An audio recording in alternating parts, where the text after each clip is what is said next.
RTV app వార్తల్ని క్షణాల్లో చదివే అవకాశం ఉంటుంది. ఒక న్యూస్ పేపర్, ఒక టెలివిజన్ ఛానల్ మీ చేతుల్లో ఎప్పుడు ఉంటాయి.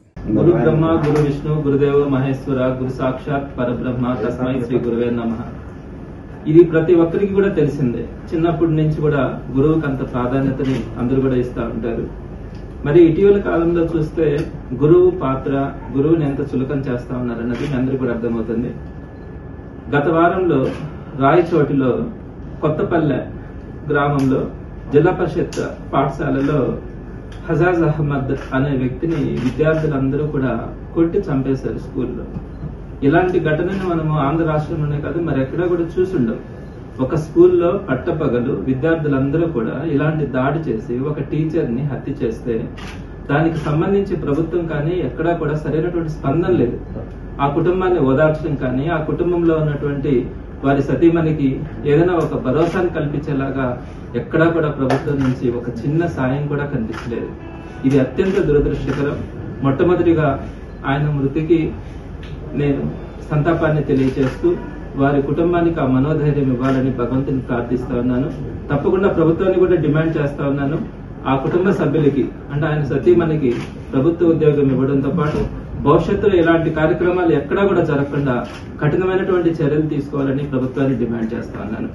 ఇది నా మొట్టమొదటి పాయింట్. అయితే ఇకపోతే రెండవది, మీ అందరికీ కూడా తెలుసు, నిన్నటి రోజున ప్రభుత్వం భారీ ఎత్తున మెగా పీటీఎం నిర్వహించిన విషయం అందరికీ కూడా తెలిసిందే. ప్రభుత్వ పాఠశాలలన్నింటిలో కూడా పేరెంట్ టీచర్ మీటింగ్స్ ని నిన్న మెగా పేరెంట్ టీచర్ మీటింగ్స్ ని కండక్ట్ చేసింది. కానీ వాటన్నింటినీ కూడా మీరు కనుక గమనిస్తే అది పీటీఎం ఎలా కనిపించి ఈ పేరెంట్ టీచర్ మీటింగ్స్ జరుగుతూ ఉన్నాయి. ప్రతి 2 నెలలకు ఒకసారి ప్రభుత్వ పాఠశాలలో జరుగుతూ ఉన్నాయి. కనీసం సంవత్సరానికి 2 సార్లైనా కూడా తప్పనిసరిగా పేరెంట్ టీచర్ మీటింగ్స్ పెట్టేవాళ్ళు. అందులో ఏం డిస్కషన్స్ చేసేవాళ్ళు, స్టూడెంట్స్ యొక్క క్యాపబిలిటీ ఎలా ఉంది, స్టూడెంట్స్ ప్రోగ్రెస్ ఎలా ఉంది, స్టూడెంట్ ని మనం ఎలా డెవలప్ చేసుకోవాలి, అలానే పేరెంట్ నుంచి ఫీడ్బ్యాక్ తీసుకోవడం, స్టూడెంట్ ఇంటి దగ్గర ఎలా చదువుతున్నారు, ఇలాంటి విషయాలన్నింటినీ కూడా ఆ పీటీఎం లో చర్చించేవాళ్ళు. టీచర్స్ పేరెంట్స్ తో చర్చించేవాళ్ళు. పేరెంట్స్ కమిటీ వాళ్ళు కూడా దానికి అటెండ్ అయ్యేవాళ్ళు. అలా ఒక మంచి వాతావరణంలో ఈ పీటీఎం లో జరిగినాయి. అది అందరికీ కూడా తెలుసు. రెగ్యులర్ గా ఎవ్రీ ఇయర్ కూడా 2 times జరిగేటివి. అయితే నిన్నటి రోజున పీటీఎం లో కూడా నిర్వహించారు. అయితే ఈ పీటీఎం లో కనుక మీరు గమనించినట్లయితే పేరెంట్స్, టీచర్స్ కంటే కూడా పొలిటికల్ లీడర్స్, టీడీపీ లీడర్స్ భారీ స్థాయిలో ఈ పీటీఎం లకు అటెండ్ అయినారు. మీరందరూ కూడా గమనిస్తే ఒక విషయం మీకు అందరికీ తెలిసే ఉంటది. 9 to 1 4 hours టైంలో ఈ ఈవెంట్ జరపమని స్టేట్ గవర్నమెంట్ ఆర్డర్స్ ఇచ్చింది. అందరూ అటెండ్ అయ్యేటప్పటికి 11 o'clock అయింది. ఈ పొలిటీషియన్స్ కానీ చాలా దగ్గరలో మీరు తీసుకుంటే 11 o'clock అయింది అటెండ్ అయ్యేటప్పటికి. ఆ తర్వాత 1 o'clock క్లోజ్ చేయాలి. 2 hours. ఈ 2 hours లో వచ్చిన పొలిటీషియన్స్ వాళ్ళ యొక్క ఉపన్యాసాలు, ప్రసంగాలు మినహా ఎక్కడా కూడా స్టూడెంట్స్ కి బెనిఫిట్ అయ్యేలాగా పేరెంట్ టీచర్ మీటింగ్ లో నిర్వహించాల్సినటువంటి ఆ ప్రోగ్రెస్ డిస్కషన్స్ కానీ, స్టూడెంట్ యొక్క క్యాపబిలిటీని మనం అక్కడ చర్చించడం కానీ, పేరెంట్ యొక్క ఫీడ్బ్యాక్ ని తీసుకోవడం కానీ ఎక్కడా కూడా ఈ మీటింగ్ లో మీకు కనిపించదు. కేవలం ఈ పొలిటీషియన్స్ ప్రసంగాలు, వారు చేస్తున్నటువంటి కార్యక్రమాలన్నింటినీ కూడా చెప్పుకోవడానికి, చూసుకోవడానికి ఈ పీటీఎం ని స్కూల్స్ వెన్యూస్ ను ఉపయోగించుకోవడం అన్నది చాలా దురదృష్టం. ఇలాంటి ఘటనలు ఎప్పుడు కూడా ఎక్కడ కూడా చూడం. నేను నారాయణ గారిని ఒకటి అడుగుతా ఉన్నాను. ఆయనకి స్కూల్స్ ఉన్నాయి, కొన్ని వేల సంఖ్యలో స్కూల్స్ ఆయన మెయింటైన్ చేస్తా ఉన్నారు.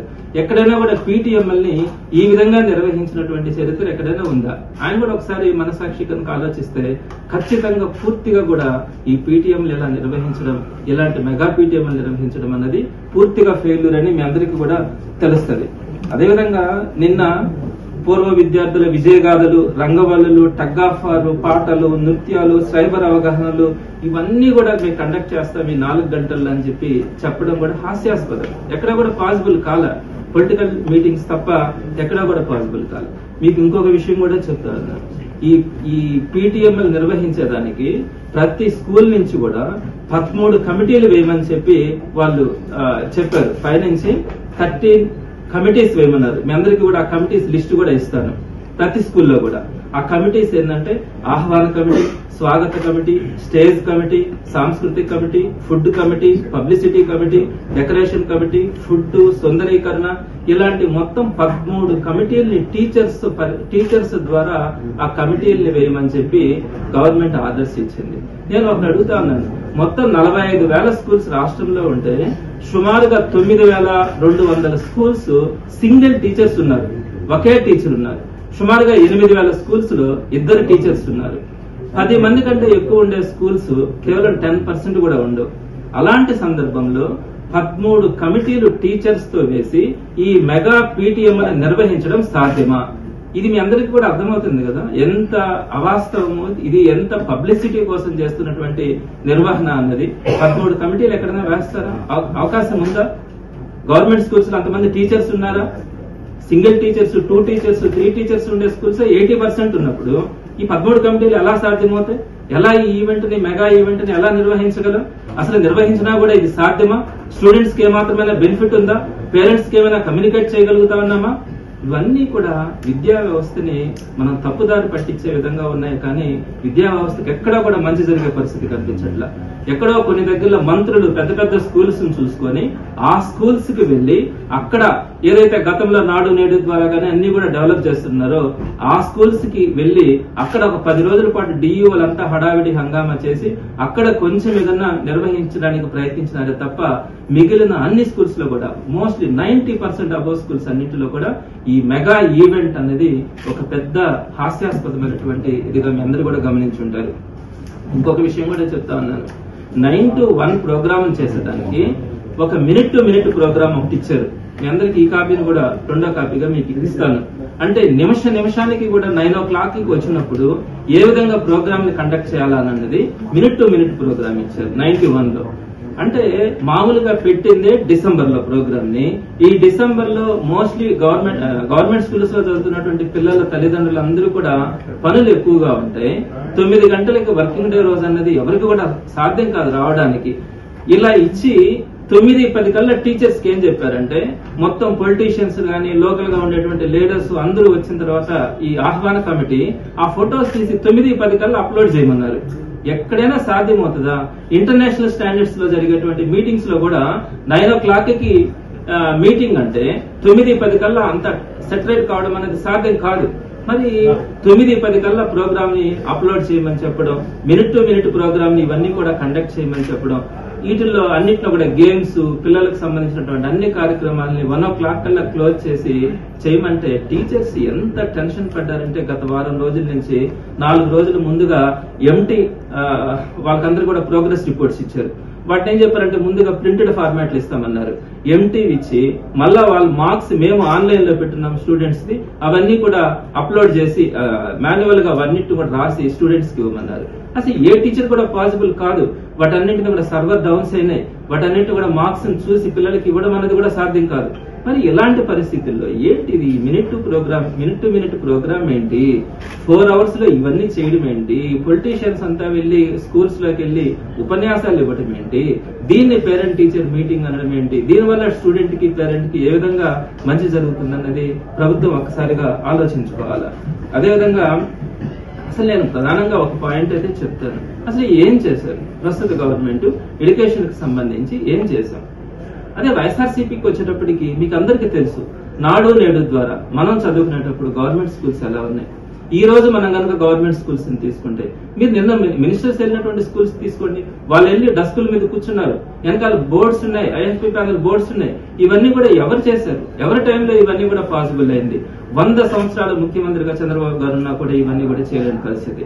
జగన్మోహన్ రెడ్డి గారు కేవలం 2 years కోవిడ్ ఉన్నప్పటికీ కూడా ఈ 3 సంవత్సరాల్లోనే గవర్నమెంట్ విద్యా వ్యవస్థని అద్భుతంగా తీర్చిదిద్దాడు.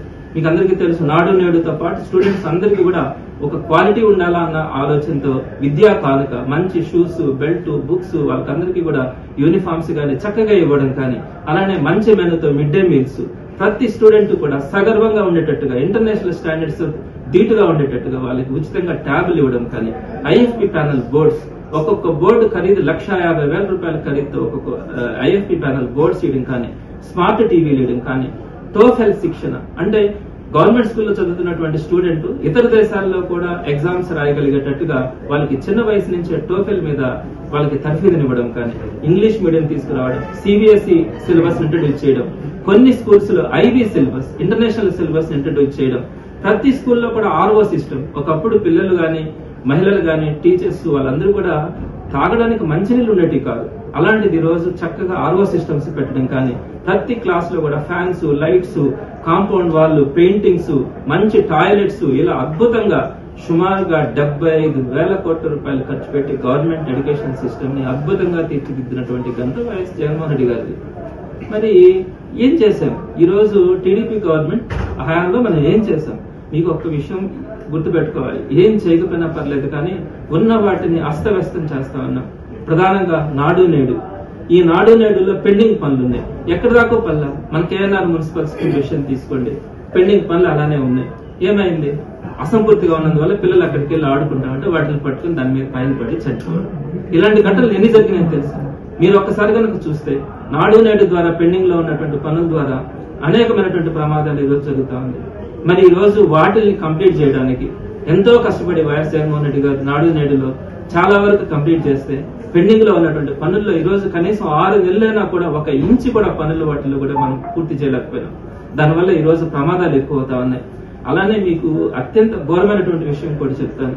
ప్రతి స్కూల్లో కూడా ఆర్ఓ సిస్టమ్స్ మనం పెట్టాం. చక్కగా పిల్లలకు కానీ టీచర్స్ కానీ మంచినీళ్లు ఉండాలా అని. ఈ రోజు మీరు కనుక్కోండి, సమగ్ర శిక్షలకు వెళ్లి మీరు ఒక ఎంక్వైరీ చేయండి. 50% ఆర్ఓ సిస్టమ్స్ అన్ని కూడా రిపేర్ లో ఉన్నాయి. కనీసం వాటిని రిపేర్ చేసే పరిస్థితి కూడా లేదు. వాటన్నిటిని కూడా మూలపడేశారు. కొద్ది రోజులు అయితే ఖచ్చితంగా ఇంకా పనికిరావు. ఆర్ఓ సిస్టమ్స్ ఏ కూడా పనికొచ్చే పరిస్థితి ఉండదు. మళ్ళా మొదటికి వచ్చింది పరిస్థితి. అలానే ఐఎఫ్పి ప్యానల్ బోర్డ్స్ రిపేర్లు వచ్చినాయి. వాటిల్ని రిపేర్ చేయించట్లా, వాటిల్ని పక్కన పెట్టేశాం. ట్యాబుల్ రిపేర్లు వస్తే ట్యాబుల్ రిపేర్లు చేయించట్లా. వాష్రూమ్ మెయింటెనెన్స్ అది పూర్తిగా ఆగిపోయింది. టోఫెల్ శిక్షణ ఆపేశారు, సిబిఎస్ఈని ఆపేశారు. తలుపులు కిటికీలు వస్తే నాడు నేడు ద్వారా కనీసం వాటిని ఫిట్ చేసుకునే దానికి చాలా మినిమం వర్క్ అన్నమాట అది. అలా కూడా ఈ రోజు మనం తలుపులు కిటికీలు కొన్ని స్కూల్స్ కి వస్తే వాటిని కూడా బిగించుకోకుండా మనం పక్కన పెట్టేశాం. అంటే ఎక్కడికి వెళ్తున్నాం? ఇన్ని వేల కోట్ల రూపాయలు ప్రజాధనాన్ని మనము గవర్నమెంట్ ఇన్స్టిట్యూషన్స్ డెవలప్మెంట్ కోసం జగన్మోహన్ రెడ్డి గారు కష్టపెడితే ఈ రోజు వాటన్నింటినీ కూడా మూలపడేసి ఈ రోజు ఆర్భాటంగా ఈ మెగా పీటీఎంల పేరుతో పబ్లిసిటీ కోసం చేసుకోవడం హాస్యాస్పదం అనిపించట్లేదా? చాలా మంది బాధపడతా ఉన్నారు. అదేవిధంగా ఇంకొక విషయం కూడా నేను మీకు తెలియజేస్తా ఉన్నాను. ఒక మేనిఫెస్టో ఇచ్చారు. ఈ మేనిఫెస్టోలో ఎన్ని రాశారు? నేను మిగతా వాటి గురించి మాట్లాడట్లా, నేను ఎడ్యుకేషన్ సిస్టమ్ గురించి మాట్లాడుతా ఉన్నాను. ఏం రాశారు దీంట్లో? టీచర్స్ అందరికీ కూడా మీకు 117 జీవో రద్దు చేస్తాం, టీచర్ నెంబర్ పెరుగుతుంది, కొత్త డిఎస్సీని ఏర్పాటు చేస్తామన్నారు. 117 జీవోని దీంట్లో మెన్షన్ చేశారు. మీరు 117 జీవోని రద్దు చేస్తామని చేశారా? చేసే ఆలోచన ఉందా? కనీసం ఆ మాట చెప్తా ఉన్నారా? 117 జీవో రద్దు చేస్తామని. ఇంకేం చెప్పారు? దీంట్లోనే రాశారు, మంచి ఐఆర్ని వెంటనే ఇస్తామని చెప్పి రాశారు. పిఆర్సీ ఇస్తామన్నారు. ఎక్కడైనా దాని గురించి కనీసం ఈ రోజు ఒక కమిటీ వేశారా? ఒక పిఆర్సీ గురించి ఒక కమిటీ వేశారా? జగన్మోహన్ రెడ్డి గారు ఆ రోజు రాగానే 2019లో వెంటనే ఐఆర్ ఇచ్చాడు కదా. మళ్ళీ డిఏలు కూడా కొన్ని పెండింగ్ లో ఉంటే ఇచ్చారు కదా. ఇంకా ఉన్నాయి, నేను వాళ్ళు ఒప్పుకుంటున్నాను. మీరేం చెప్పారు? రాగానే ఒక మంచి ఐఆర్ ఇస్తానని చెప్పినారు. ఆయన ఇస్తే ఈ రోజు మీరు ఇచ్చారా? ఇవ్వలేదు. ఐఆర్ ఇవ్వలేదు. పిఆర్సీ గురించి కమిటీలు లేవు. పెండింగ్ లో ఉన్న డిఎల్ అన్నింటినీ ఇస్తానన్నారు. దాని గురించి ఆలోచన లేదు. అంతేకాకుండా మనం కాంట్రాక్ట్ ఎంప్లాయీస్ ని రెగ్యులర్ చేశాం. అన్ని డిపార్ట్మెంట్స్ అయింది. ఎడ్యుకేషన్ డిపార్ట్మెంట్ ఒక టెక్నికల్ ప్రాబ్లం వల్ల ఆగింది. సుమారుగా అన్ని ప్రాసెస్లు కంప్లీట్ చేసినాం. అసెంబ్లీలో గానీ కౌన్సిల్లో గానీ అన్నింటినీ కూడా ఆమోదం పొందింది క్యాబినెట్ అయిన తర్వాత. సో ఈ రోజు 10,700 మంది కాంట్రాక్ట్ ఎంప్లాయీస్ అందరూ కూడా మనము 90% పని చేస్తే, ఆ పెండింగ్ పని కనుక 10% కంప్లీట్ చేస్తే వారందరి జీవితాలు 25 సంవత్సరాల తర్వాత వారందరినీ రెగ్యులర్ చేసినటువంటి అవకాశం మనకు కలిగి ఉండేది. ఈ రోజు ఆ 10,700 మంది కాంట్రాక్ట్ ఎంప్లాయీస్ ని రోడ్డును పడేశారు. కనీసం వాళ్ళు వెళ్ళి అడుక్కుంటా ఉన్నారు, మమ్మల్ని రెగ్యులర్ చేయండి. ఆల్మోస్ట్ 90% అయిపోయింది. కేబినెట్ లో అప్రూవల్ అయింది, అసెంబ్లీలో అది అప్రూవల్ అయింది, కౌన్సిల్ అయింది, జీవో వచ్చింది, మొత్తం ప్రాసెస్ అయింది. ఈ రోజు మమ్మల్ని రెగ్యులర్ చేయండి అని చెప్పి వాళ్ళు అడుక్కుంటా ఉంటే కనీసం ఆ మాటకి వాళ్ళు చెప్పారు, ఇది మా మేనిఫెస్టోలో లేదు కదా అని అన్నారు. మేనిఫెస్టోలో ఉండేటివన్నీ ఏదో వాళ్ళు ఏదో చేసినట్టు. ఇది మేనిఫెస్టోలో ఉండేదేంటి? ప్రాసెస్ అంతా అయిపోయిన తర్వాత మీరు కంప్లీట్ చేయకుండా ఈ రోజు ఆ 10,700 కుటుంబాలకి మీరు ఏ సమాధానం చెప్పగలుగుతా ఉన్నారు? సో అదేవిధంగా హై స్కూల్ ప్లస్లను నిర్వీర్యం చేస్తా ఉన్నారు. హై స్కూల్ ప్లస్ అంటే మీ అందరికీ కూడా తెలిసి ఉంటది.